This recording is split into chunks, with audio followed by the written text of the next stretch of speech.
针对大罢免吹票，国民团体开始有动作啊，宣布初五伫咧上北要用奥多拜车队串联，护国大绕境也会对华联开始。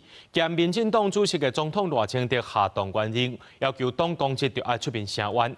那国民党主席朱立伦表示，会伫咧台北桃园等地区举办大型反恶霸造势活动。青鸟在线，宏伟不见。青鸟在线。离7月2日大罢免投票剩无1个月，公民团体合作宣布初五要举行上北机车扫街串联的行动，还有反共护台暗会，车队会通过罢免区，要来有关宣传的声势。我们要对抗中共的侵略，这是我们主要诉求。那么，因为国民党立委拿了我们纳税钱，不尽他的义务，居然是亲共卖台、叛国，所以我们要罢免他。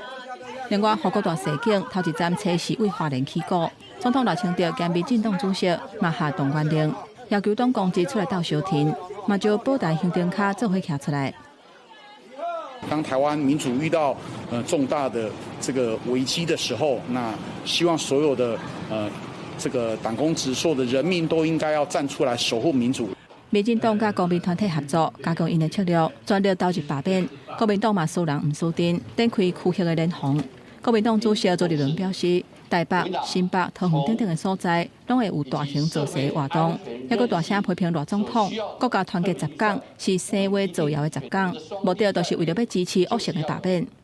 一个为了恶霸、为了斗争、为了分裂而不断的造谣的总统。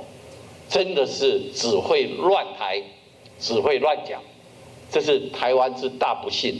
民众党主席郭昌初二发出党员批，宣布全力支持新的市长高虹安，也有面临罢免的南洋立委，要催出无同意票。另外，国民党立委马文君甲游浩的罢免案有通过补件，中选会宣告成案，会到8月23，协商抢重新启动的公投做回来投票。我们希望是真正的民主，而不是赖清德把大家视为杂质的情况之下，操作霸团，假借公民之名，还来真正的对于我们全体广大的国民进行围剿。你的选区已经有超过13%的选民认为你已经不再能够代表南投，你已经不适任，所以请你也不要再用任何形式干扰罢免的程序。